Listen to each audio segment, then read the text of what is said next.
Tens of thousands of Israelis protested in Jerusalem over their government's decision to resume attacks on Hamas in Gaza.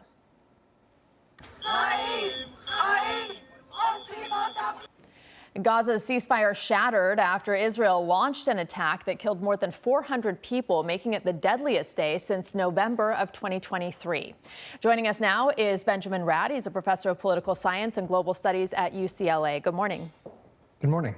So we saw those protests in the streets. That included former security officials and hostage families. What is the sentiment right now in Israel? Well, the public is split over two issues right now. I shouldn't say split, but there's two issues that are coming up to the front for them. Number one, it's the plight of the remaining 59 hostages, approximately half of whom the government suspects are still alive, and their condition now that Israel has resumed strikes. And then secondarily, you have Netanyahu attempting to fire the head of the Internal Security Service, basically their version of the FBI, and due to what he attributes is lack of trust and confidence in his abilities. And of course, this undermines the democratic process in Israel, the institutions that serve as watchdogs to monitor corruption within the government. And of course, Netanyahu has been fighting these issues now going back at least more than a year. So for the public, this seems as both an attempt to undermine the democratic process and also to shift focus away from what they see as the key issue of bringing the remaining hostages home. And of course, he is under indictment. Is his political future in danger here?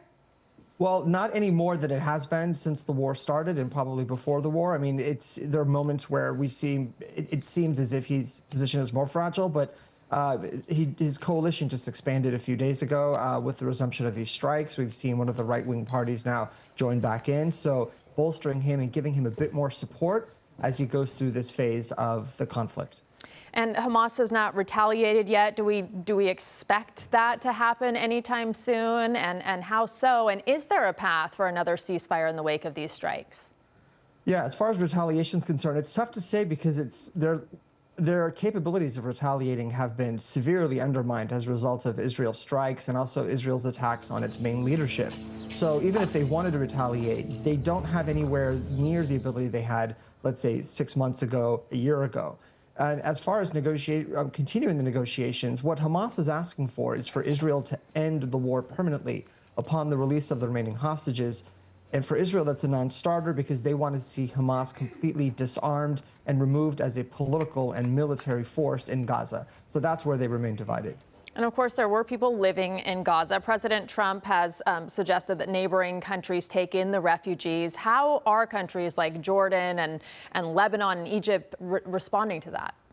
Well, they're not in favor of taking refugees either on a temporary basis and definitely not on a permanent basis. For them, any shift of the population into their countries would indicate that the process, a two-state solution or a solution that gives the Palestinians a independent state of their own, that process would be undermined by any migration of refugees out of Gaza or out of the West Bank into anywhere else.